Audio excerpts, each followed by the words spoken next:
How can entrepreneurs build that agility and that muscle for resilience? Because it's really a practice. It's a skill that needs to be honed for a lot of people, so that they can become more agile, so they can step back and see, oh, this is it's not a failure, it's an opportunity. The opportunity is here. How is there a practice or a way that our viewers can start to build that muscle? I wish I had a good answer for that.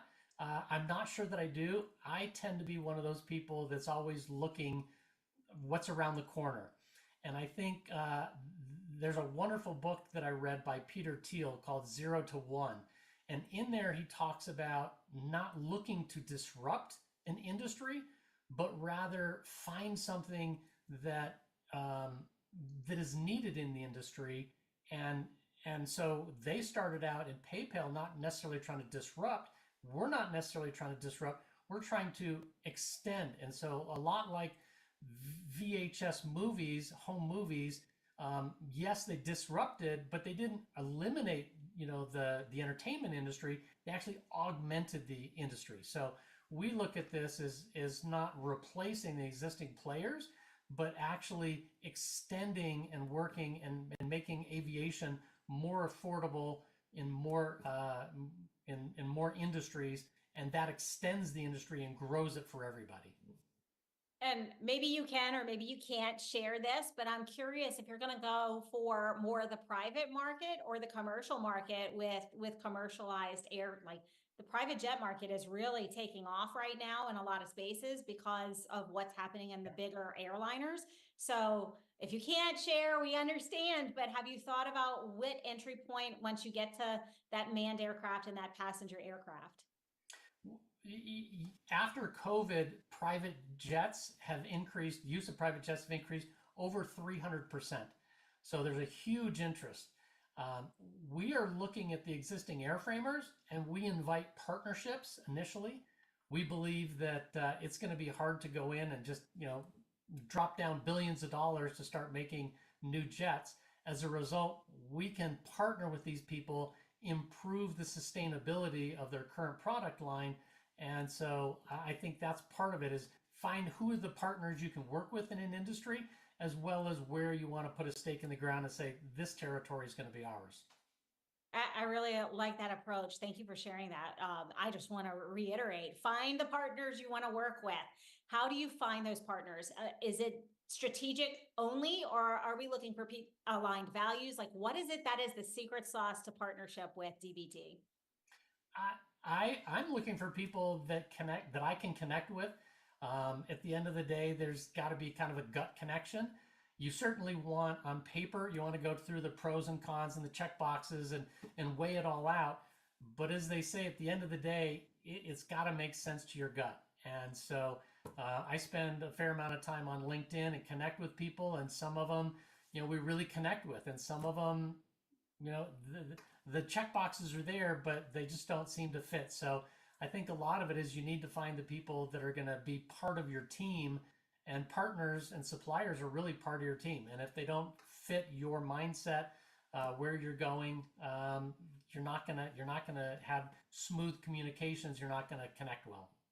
Fantastic. That was pure gold, folks. Connect with people who at the end of the day make sense, and pass your gut check. Thank you so much for your expertise and your insights on strategy for startup and agility. How can people reach you if they would like to learn more, Michael? We'd love people to come to our website at dbt.aero. We have a place where you can sign up and get some more information, and we would love to start a discussion with you. Thanks again. It was such a pleasure. Pleasure. Thank you very much. And you, yes, you. Unfortunately, all good things do come to an end, including this show. But now is the time to take action on one thing you heard today, whether it's to find the right partner to align with your gut, or it's to work on your agility and look outside of the box for that opportunity. Now is the time to do it, not tomorrow or not next week, now, so that we can grow our businesses together and truly have the impact that we want to see in the world. Without further ado, we will see you same time, same station next week. But until then, win today, win this week, and I'll see you next time. This has been a Now Media Networks feature presentation. All rights reserved.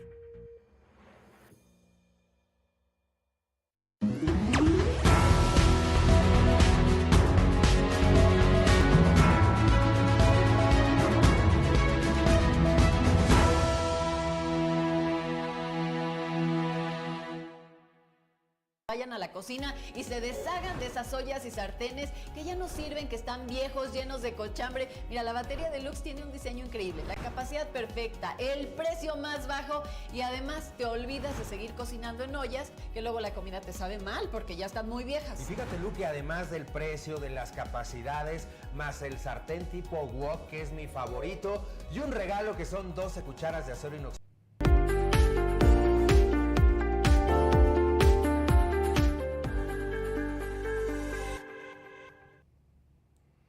Hi there and welcome. I'm Dr. Denise Brown and we are excited for a fabulous episode of Disruptive Health. Today we are in luck because we are joined by Dr. Nathan Bryan, who is one of the world's leading experts on nitric oxide. Dr. Bryan, welcome to the show. Dr. Brown, thanks for having me. Great to be with you. I'm excited because here's the deal. Not many people even know what nitric oxide is, Right. what it can do for you, how to get more of it, and I'm really excited to dive into that on today's episode. Yeah. Well, you know, nitric oxide is one of these molecules it's a relatively new discovery in science and medicine. It's really only discovered about 35, 40 years ago. And we know it takes, on average, about 17 years for new discoveries to become standard of care.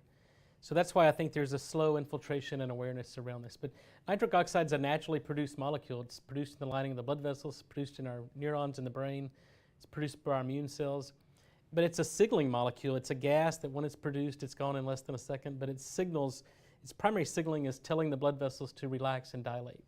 So when we dilate blood vessels, we get better perfusion, better oxygen, nutrient delivery to every organ, tissue, and cell in the body. It's a neurotransmitter in the central nervous system. It's important in long-term memory potentiation, in cognition, in memory recall. And as I mentioned, it's important in how our immune cells fight off invading pathogens. So it's produced when we have an infection or some type of injury, and it's part of the acute inflammatory response. So when you lose the ability to make nitric oxide, there are a lot of things that go wrong, right? We get high blood pressure, we become immunocompromised, we develop vascular dementia, and eventually Alzheimer's. So it's very important for people to understand what their nitric oxide production capacity is. If they're compromised, take steps to restore the production of this molecule. That's amazing. I mean, when you think to yourself that one little molecule could have such a tremendous impact on the entire body, it kind of blows the mind that, like, here we are just now talking about it, I feel like. Why do you think there's hesitation in pursuing new things? I mean, we've got a show called Disruptive Health on purpose, right? What is it about medicine, I guess, that makes the sort of adaptation of new things so slow? I mean, you said it's 17 or more years. Why do you think that is? Well, it starts in the basic sciences, right? Trying to understand the mechanism of disease to where you can basically start to design rational therapies to interrupt that disease process. But I think most basic science doesn't translate into clinical medicine because a mouse is different than cell culture is different than a human, right? So discoveries in basic science and preclinical models very rarely translate into human medicine. And so number one, we have to go through the rigor of figuring out a mechanism. And then there's this whole thought process of one target, one drug, right? So if we want to inhibit a particular biochemical reaction that's involved in the disease process, then typically big drug companies develop a synthetic compound that inhibits that particular pathway. What we do in terms of nitric oxide is completely different because it's a deficiency of this molecule that leads to chronic disease. So we need to figure out how to restore and replete the production and signaling of this molecule, not inhibit its production, but replete and restore its production. And I think this is a brand new kind of signaling molecule. In fact, a Nobel Prize was awarded in 1998 for the discovery of nitric oxide because the Nobel Assembly realized that this is a completely new paradigm in signal transduction, that the production, the signal by a gas that penetrates one cell into another is a completely new signaling paradigm. So I think the process of this has been slow because how do you recapitulate the production of a gas that when it's produced naturally in the body is gone in less than a second? And I think that's why the development around drugs has been so slow and really how we're starting to disrupt this process and get safe and effective drugs on the market. Well, it's actually really cool because, for all of the viewers out there, you're sitting with a scientist. He may look like a handsome guy, but he's also a scientist. And so what you've been able to do is take that science from the bench and actually come up with ways to kind of help augment people's health. And an unusual place. How did you sort of get to be where you're at?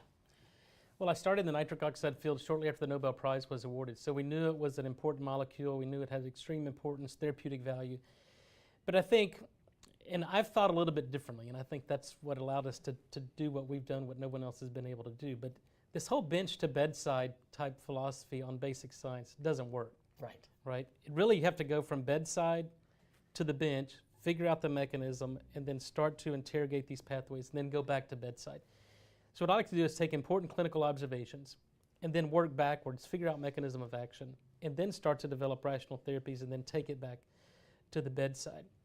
But we were the first and only people to make a solid dose form of nitric oxide gas, because prior to our discoveries, you could only deliver nitric oxide in an inpatient setting. And really the only FDA-approved indication is neonates or premature babies with pulmonary hypertension.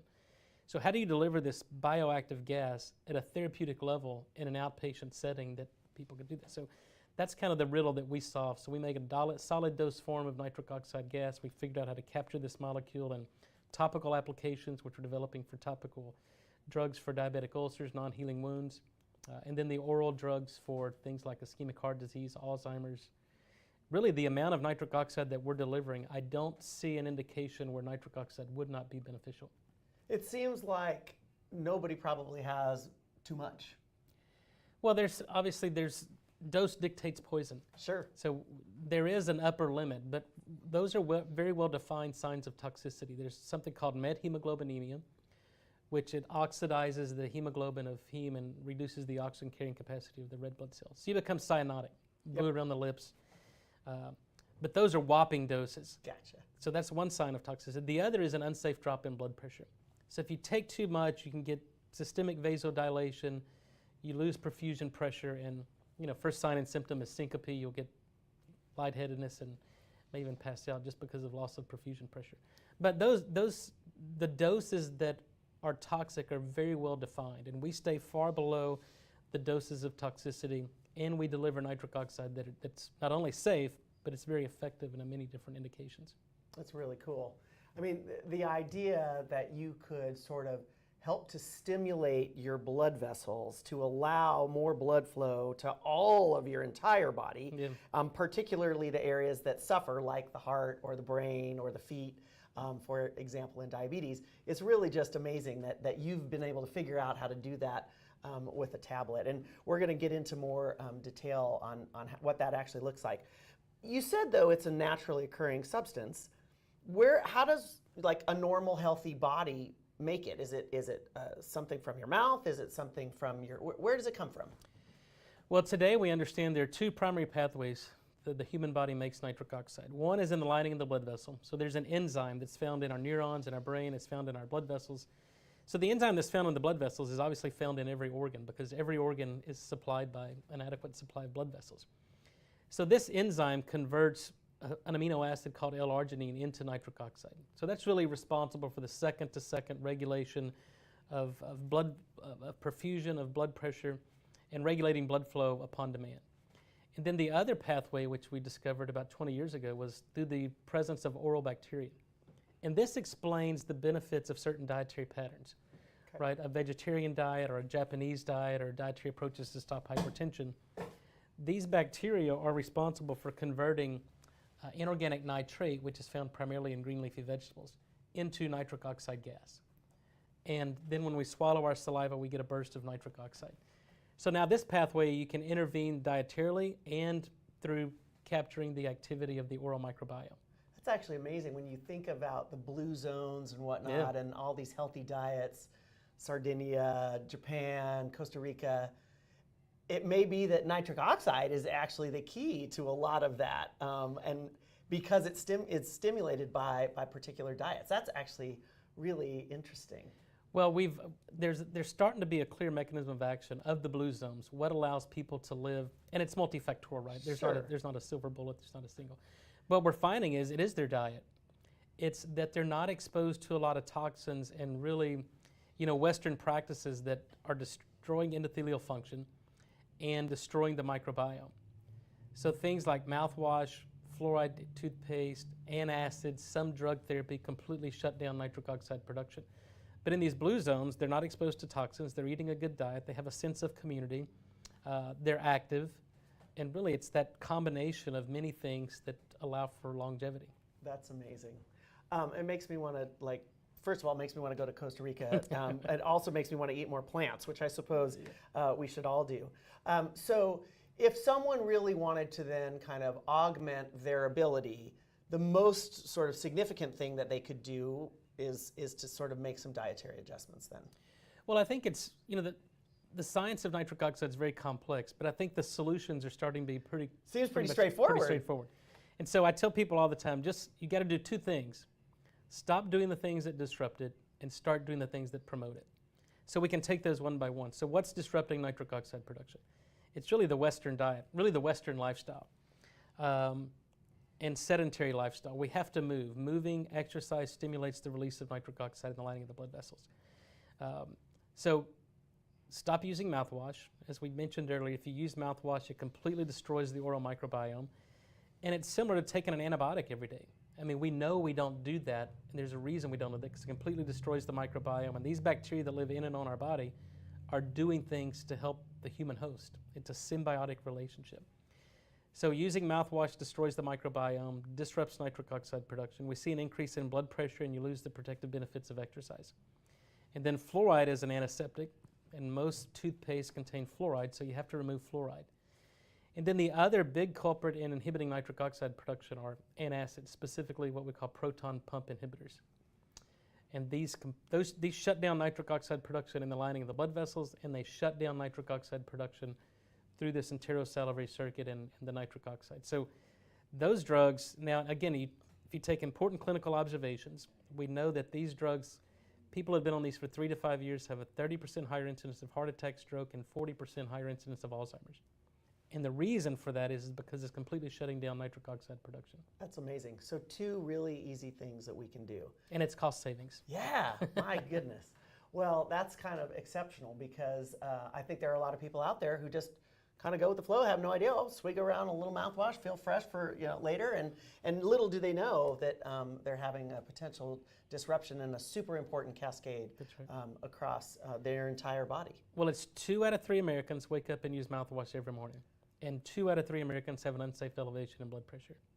So I don't think it's coincidental. We published a paper in 2019 showing that use of mouthwash is causal for an increase in blood pressure due to the disruption of the oral microbiome.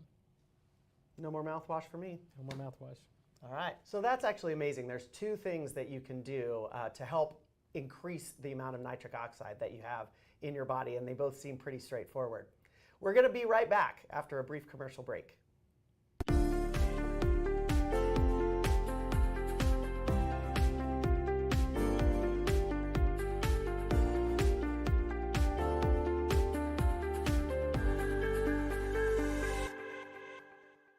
Are you nearly maxed out on your credit cards? It doesn't matter if you're using your credit cards for fun or to survive. At the end of the month, your statements come in, and you can either pay them or you can't. If you can't, late fees and interest rates get tacked on. And now you're struggling just to make the minimum payment due. Do you feel trapped? Am I talking to you? Good, because I personally researched some companies that can help you. They may be able to reduce your credit card balances by 50% and stop the late fees. If you qualify, please call our special debt hotline number right now for a complimentary free 5-minute consultation. Deal with your credit card problem now before it gets much worse and put more money back in your pocket. Trust me, I've been there too. Call right now. Call 855-993-2096 right now. That's 855-993-2096. If you're on supplemental oxygen, heavy and awkward tanks can be a burden. Now you can leave home and leave the tanks behind with Inogen, portable oxygen therapy that moves with you. With my Inogen, now I'm able to do the things that I've always loved. I just press the button here, and there's my oxygen. Inogen systems are so small and light, you're free to leave the house without the hassles of an oxygen tank. I could play golf again. I could go grocery shopping. I'm free again. With the Inogen, I can handle my own oxygen. I can carry my own oxygen. I go anywhere with this. Look how small it is. And right now, you can try an Inogen portable oxygen system for 30 days risk-free. Call us right now. If you qualify, we'll send you an Inogen system to use for 30 days risk-free. Your insurance may even cover your new Inogen system. If you're on oxygen, you need to be using an Inogen. Call 800-367-1753. That's 800-367-1753.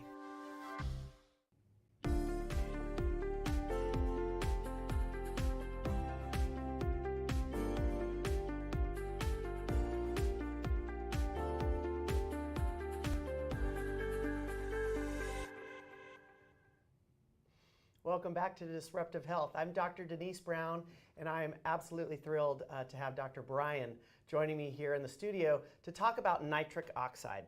What we're going to focus on next is the absolutely critical impact that nitric oxide has on our cardiovascular health and what we can do to help make our bodies as healthy as we possibly can, and things that we should look out for as we sort of go about the aging process, if you will. So, Dr. Brian, tell me, we've talked a little bit about what happens with nitric oxide and how blood vessels dilate. Right. Explain to our viewers what that actually means, and then what we can do to kind of encourage the best heart and vascular health we can. Sure. Well, nitric oxide produced in the lining of the blood vessels is what regulates blood flow and perfusion and really the elasticity or the arterial compliance. So if you have sufficient nitric oxide, then the blood vessels are soft and compliant, and they dampen that pulse wave with each heartbeat. And adequate nitric oxide actually prevents the onset and progression of cardiovascular disease, which is the #1 killer of men and women worldwide still today. And mechanistically, we know how that is. So the nitric oxide produced in the lining of the blood vessel prevents platelets, prevents monocytes and neutrophils, immune cells from sticking to the lining of the blood vessel, and actually prevents lipid transport across the blood vessels. And that's what leads to plaque deposition, plaque instability, and plaque rupture, which is the whole sequence of events that leads to either heart attack, myocardial infarction, or stroke if it happens in the cerebral arteries. So nitric oxide allows the blood vessels to relax, which allows the pressure to flow more smoothly. And when that happens, all of these other things don't occur, like cholesterol plaques or platelets or plaque formation. Is that what you're saying? That's right. And that happens all over the body, not just in the heart. It happens in the arms and the legs and in the brain. That's right. Okay. The endothelium and the endothelial cells is really considered the largest organ, right? It's a single layer of cells that line all blood vessels throughout the body. And it's the function of that endothelial cell that produces nitric oxide, maintains the barrier function, and maintains the expression of adhesion molecules, or downregulates them.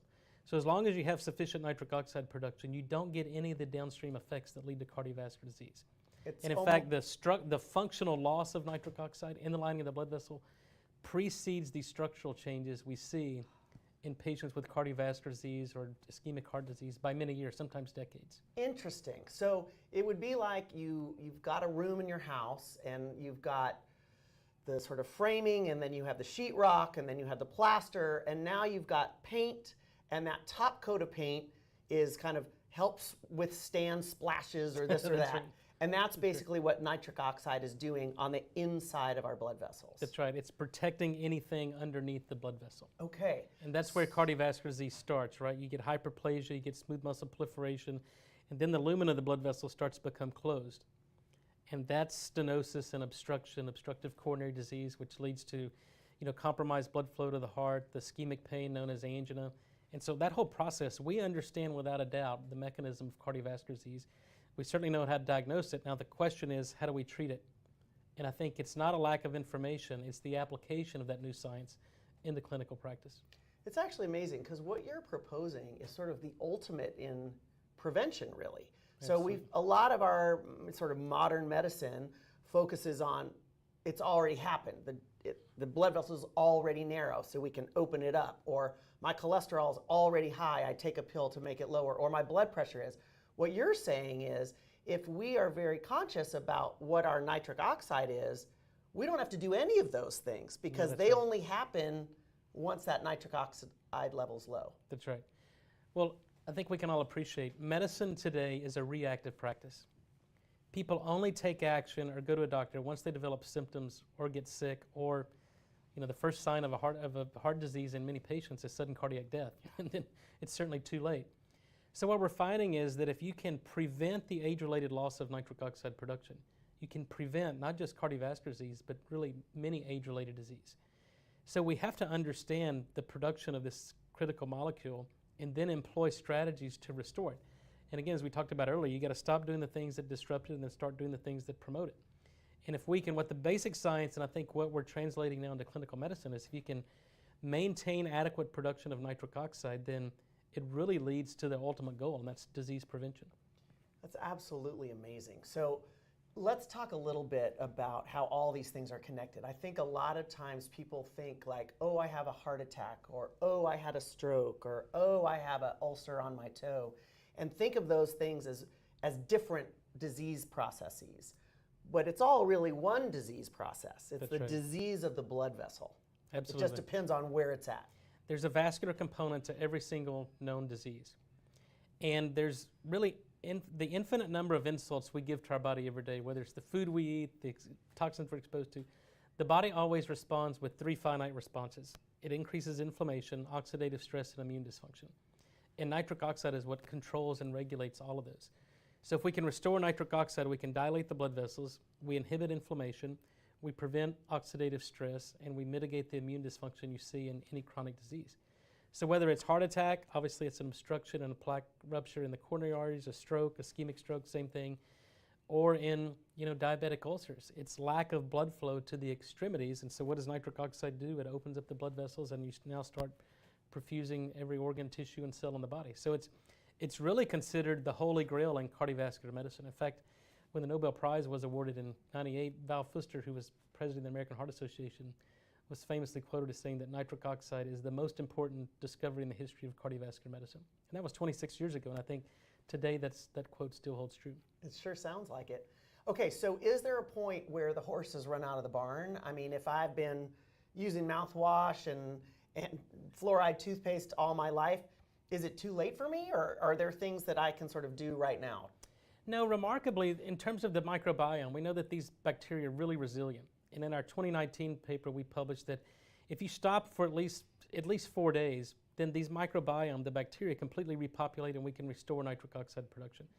And we actually have evidence in patients with advanced coronary artery disease, where you already get some stenosis and plaque deposition. We see about 11% plaque regression within 6 months. So not only can we treat with nitric oxide technology, we can actually reverse and regress disease, and that's really good news for people. So to answer your question, it's never too late. Although I should say, I think there's a process in every disease where there's really a point of no return. But I think if we can catch this early enough and really start to make people aware of nitric oxide and start to be conscious of what they're doing that disrupt it, and then employ these strategies to restore it, then certainly we can prevent the onset, and best case, we can even regress disease. Walk that back. Okay, so there are ways that we can do it inherently in our own bodies. We've talked about that. Are there other ways to supplement outside of that? You mentioned you were one of the first people to be able to have a solid tablet. Yeah. Let's talk about that. Like, what can I do beyond the mouthwash and the medications? Well, yeah, the first thing is always, change your diet, change your lifestyle, and let's give the body what it needs and let the body do its job, right? Sometimes we just got to get out of its way. So true. But, understanding, so my whole purpose was, let's understand how the human body makes nitric oxide, understand what goes wrong in people that can't make it, and then let's give it back at doses that recapitulate nitric oxide production. So years ago, I made a solid dose form of nitric oxide gas. It's an orally disintegrating tablet. You put it in your mouth, and it dissolves over 5 to 6 minutes. But as it's dissolving, we're releasing nitric oxide gas at levels that recapitulate nitric oxide signaling, endogenous signaling. So our whole thought was, if your body can't make nitric oxide, then we got to do it for you. But we have to fix the reason your body can't. We have to restore the oral microbiome. We've got to restore the function of the enzyme in the lining of the blood vessel. And really, that's what this technology does. So we can do both? We can do both. And if someone was going to take a nitric oxide supplement, would that be something they would do indefinitely, or is it a kind of a short-term, sort of treatment regimen? How does that work? Well, I think what we're finding is that the world we live in is so toxic that we almost need a daily nitric oxide boost. And it's similar, and it's personalized medicine, right? Okay. Everybody's different. It's if not impossible to do a one-size-fits-all. But I think for good measure, what we're learning, and I've been doing this for the past 20 years, is I take a nitric oxide every day for the past 20 years. It's not because I need it, it's because I don't want to need it, right? I like So it's that. kind of like if you're taking your daily vitamin C, what do? Or your daily magnesium or vitamin D. We do it because this is what the body normally does, and if the body doesn't have what it needs, then the body suffers. I love it. Instead of an apple a day, it's a nitric oxide oxide tablet lozenge, a day. that's right. Keeps the doctor away. That sounds pretty good to me. Do you take it in the morning or at nighttime? I'm curious. I typically take it in the morning. Obviously, we want to get up in the morning, have good blood flow, good oxygenation, and get the cardiovascular system working so it sets the rest of your day. Sets the tone. Yeah. And as we know, in people that are at risk, most heart attacks happen before 10 a.m. First thing in the morning. So That's I think right. it's good to have that protection on board. For Yeah, you think about the cortisol spikes, all these things are kind of happening in the morning, and you can sort of help offset that with one little nitric oxide tablet that dissolves under your tongue. It's absolutely magic. It really is. I can imagine there's all sorts of other impacts on longevity, on dementia, which is really a vascular disease of the brain, and to be able to kind of put those all together. I mean, you're saving lives left, right, and center. Well, if you look at longevity, if you look at, there's three main objectives of longevity. It's telomeres, the end of our chromosomes, shorter telomeres, shorter lifespan. There's stem cells. You know, we're constantly wearing our cells out. We just got to repair and replace dysfunctional cells. And then there's mitochondrium, the energy-producing organelles of the cell. And nitric oxide controls and regulates all those, prevents telomere shortening, mobilizes stem cells, and improves mitochondrial function. So it's what we call the unified theory of aging. And so we have to understand the production of this molecule and make sure your body's producing it. Well, I feel like you have given us some tools to do exactly that, and we're deeply appreciative for it. And I hope that you have all learned plenty about nitric oxide, what you can do to help increase your production. And then if you want to check out Dr. Brian, I encourage you to take a look at his website. It lists all of his different scientific contributions, papers, you name it. He's given so much to the field, and he's given so much to us here today. So I really appreciate your time, and I hope we'll see you here again sometime on another episode of Disruptive Health. Thanks, y'all.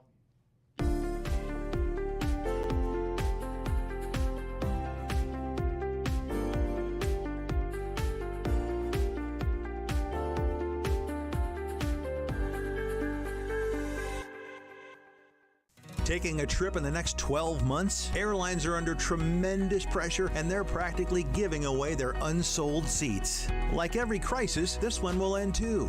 But right now is the best time to take advantage of giveaway ticket prices on their unsold seats. We're not allowed to publish these low fares online. The only way to get these rock bottom giveaway prices is to call. So phone low-cost airlines now for airline ticket prices you may never see again.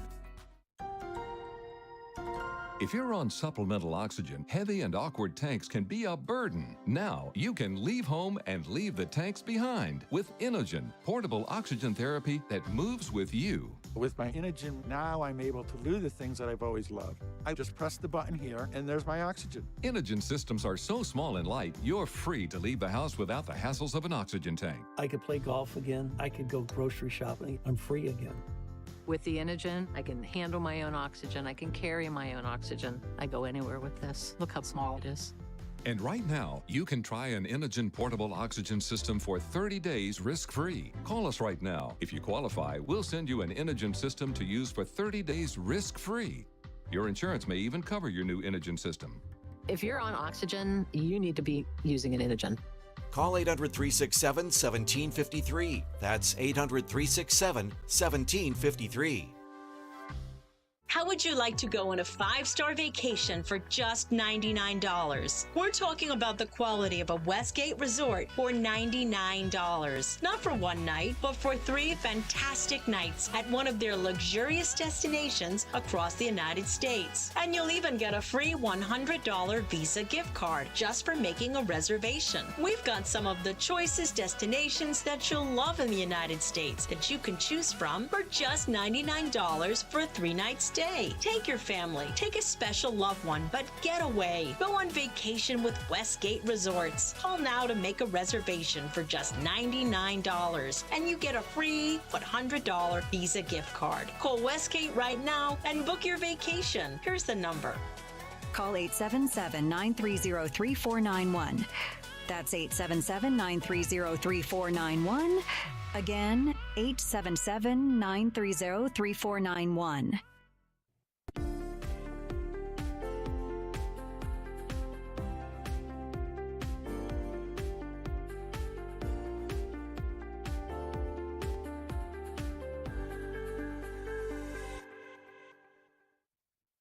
And welcome back to Disruptive Health.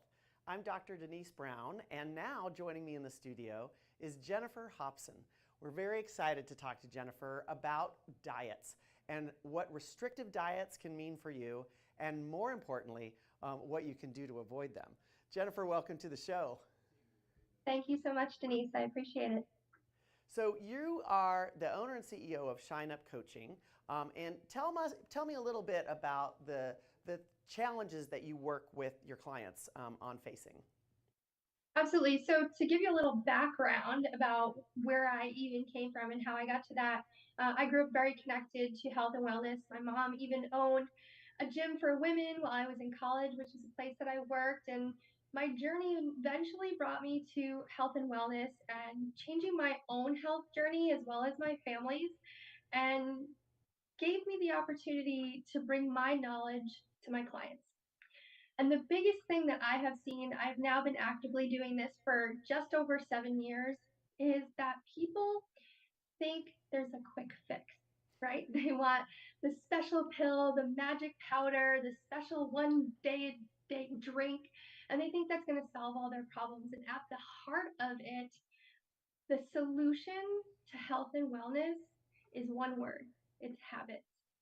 And habits are really the building block of how you can change your relationship, not only with food, but your relationship with movement, with mindset, with gut health. And that's truly, truly the basic building block for health and wellness to me. And habits are hard to break, let's be honest. speaking about just, a friend told me once. But do you have a sort of predictable, rational kind of protocol approach to sort of re-engaging in healthy habits? And what does that look like for the people with whom you work? Yeah, absolutely. I think there's always a place to start. And first of all, you have to figure out what are your current habits before you can create the new ones. And a lot of times, like you said, habits are hard to break. Well, a lot of times we don't even realize the day-to-day habits that we've created over time. And at this point, we're not even aware of them, right? It's very similar to you get up in the morning, you brush your teeth. You don't have to usually think about brushing your teeth because it's become such a lifelong habit. So that's actually where we start that building block, and we create the new pathways really in the brain to create those new habits. So we have to take the time, and I usually work one-on-one with those clients, and we go, okay, let's identify what are the habits now that are getting in your way. And that way we can now establish the brand new habits. So, all right, the thing that's getting in your way is when you're making breakfast for your kids, you're automatically giving them the things that you used to have as a kid and you thought were quote unquote healthy, right? They're having bagels, they're having waffles, they're having pancakes, and we're carb loading in the beginning of the day because that's what I've been taught.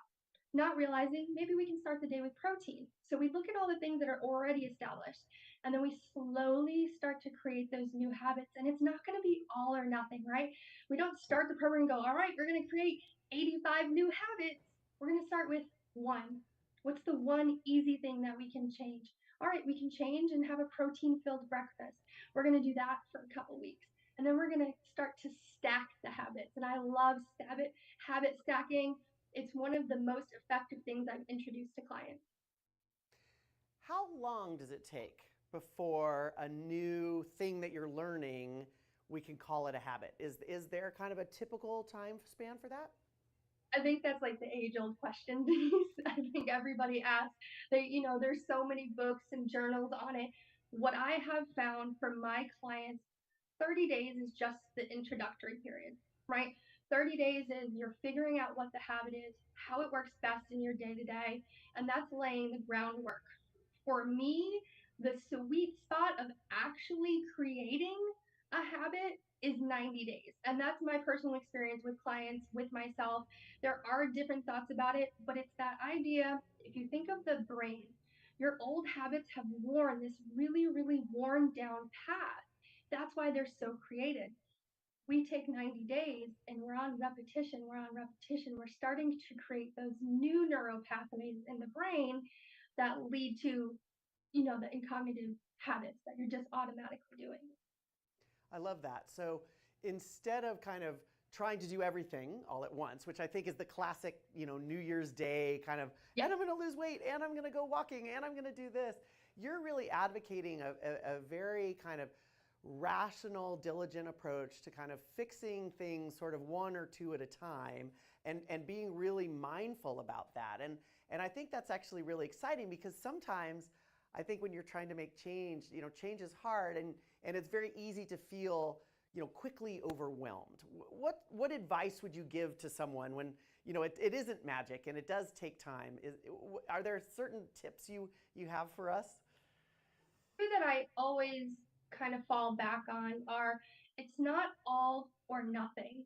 And that's a really big one. I think, like you had said, a lot of people, it's that January kind of let's go gung ho. And what happens is they go all in for 7 days and the scale hasn't changed. And they start to get,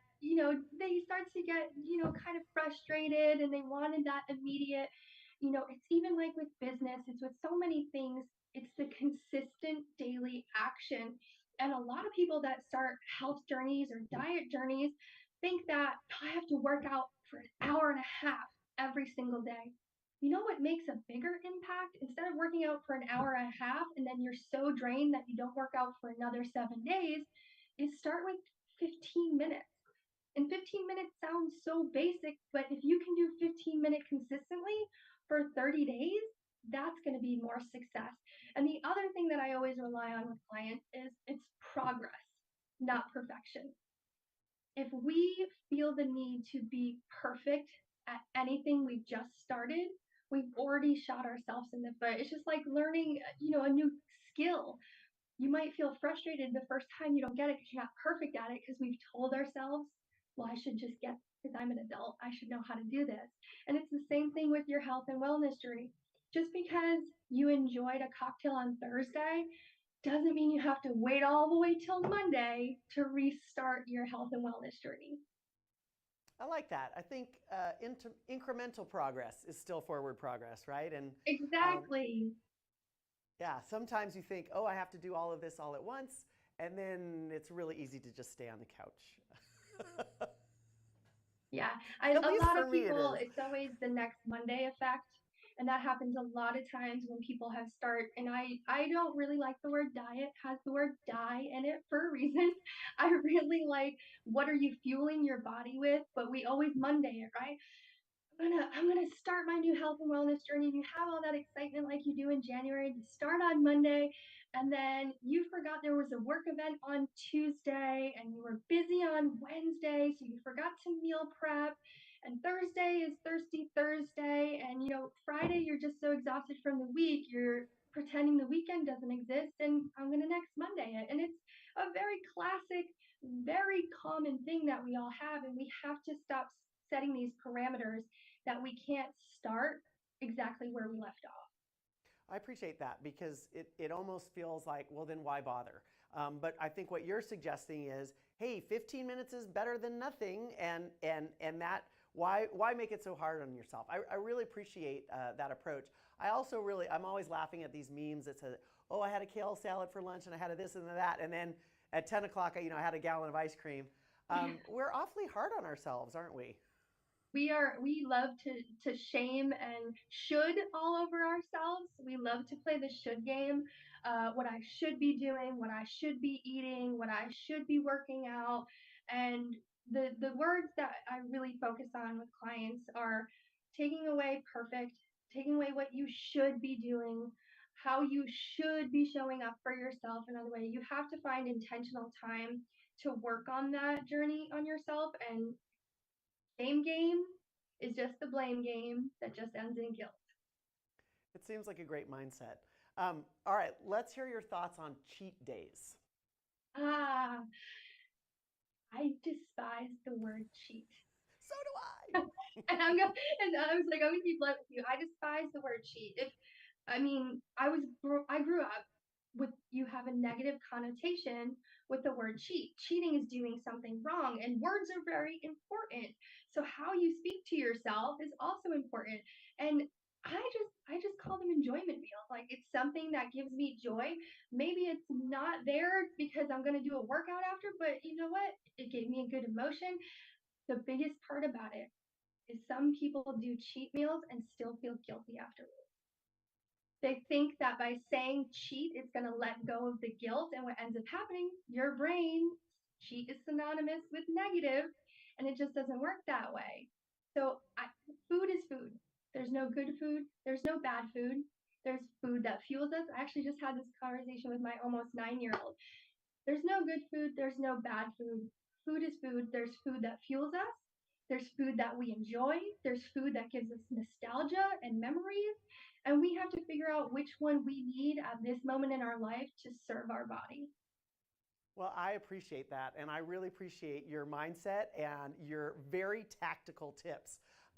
Tell us where we can find out more about you if viewers want to know more about your sort of approach to coaching and really life in general. Yeah, absolutely. So you can always connect with me on social at Shine Up Coaching. You can reach out directly to me at jenniferhobsonvp@gmail. And my website's actually on the screen. It's jenniferhobson.padia.com. Well, Jennifer, I appreciate you. I thank you so much for sharing your wisdom with us. And we look forward to hopefully seeing you on another episode of Disruptive Health. Be well. Absolutely. Thank you.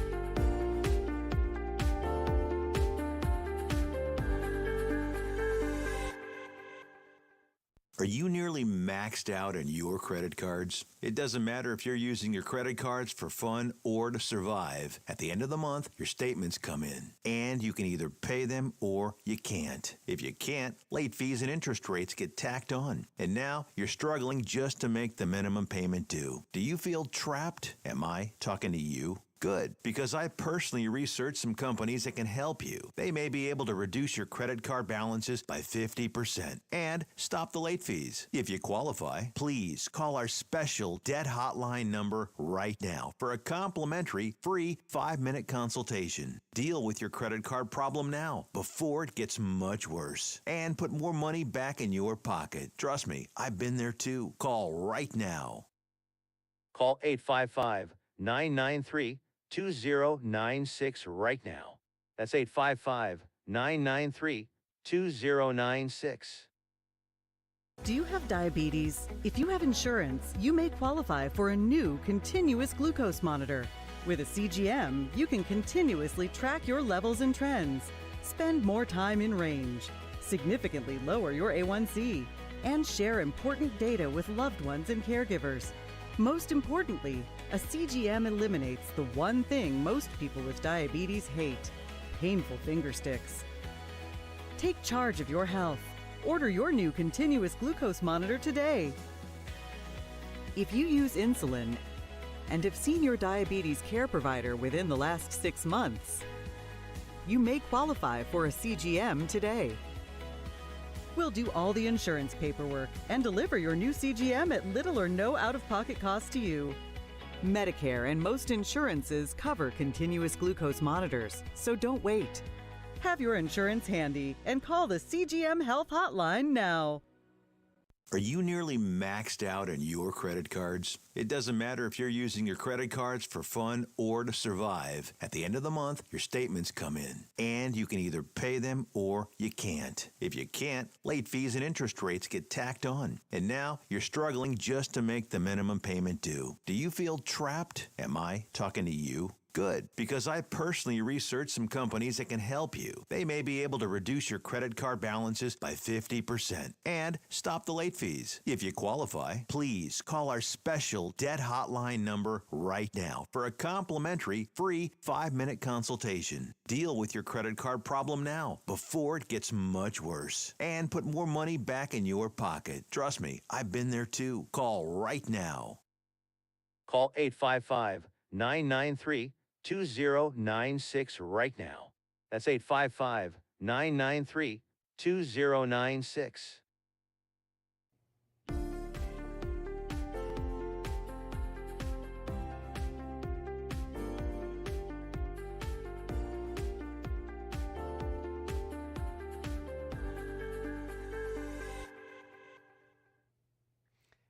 Welcome back to Disruptive Health.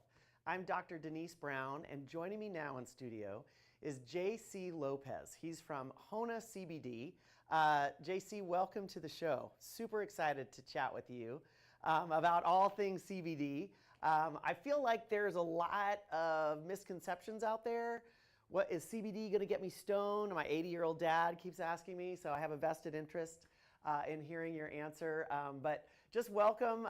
We're really excited to have you. Awesome. Pleasure to be here, Denise. Thank you so much for having me. Okay, so let's just dive right in. When my dad says, "Oh, CBD scares me. I don't want to get stoned," what should I say to him? Yeah, the primary difference really lies in the compounds of THC and CBD. THC is a psychoactive component found in marijuana that really produces that high feeling, and it binds directly with the CB1 receptors in the brain, leading to that type of euphoria. Whereas CBD, on the other hand, is non-psychoactive. It doesn't produce a high because it interacts differently with your endocannabinoid system. And really, instead of binding directly to that CB1 receptor, CBD modulates their activity, which can help reduce anxiety, inflammation, and pain, without altering your mental state. So overall, really, the compound that really makes you high or have that euphoric feeling is the compounds found in THC and not CBD. And so those are really the main differences in that. That's super interesting.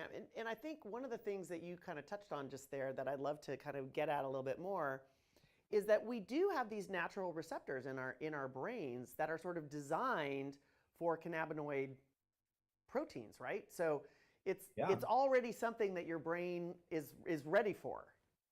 Absolutely, yeah. So I'll dive a little deeper and talk about the endocannabinoid system, or the ECS. I'll probably refer to it a couple times. But really, the ECS system, the endocannabinoid system, is found in everybody's body. Your body actually naturally produces endocannabinoids or cannabinoids. And the endo is just the fact that it's made in your body. And the ECS regulates the various physiological processes to maintain balance in the body. CBD influences these CB1 and CB2 receptors found in the brain.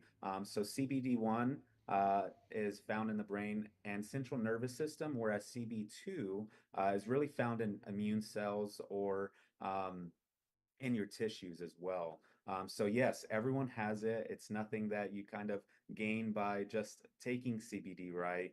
It's really just another system in your body that is very similar to how the nervous system operates. So when you are using CBD, what would you sort of say are kind of the top three indications on the board? Like, what do you feel like it's best at? You mentioned a couple things that I'm really curious. Like, what would be your sort of like, oh, if you're struggling with blank, you might consider it? The biggest thing that I really use it for is I'm an avid gym goer, and I'm sports all the way. I do all kinds of sports, tennis, golf, bodybuilding, and really I put a lot of strain on my body. So the number one thing that I'm looking for is anti-inflammatory properties, and CBD has those anti-inflammatory properties to really help improve and overall reduce my inflammation and pain, if any. So pain and inflammation are going to be the top two that I'm really looking at, and especially mood.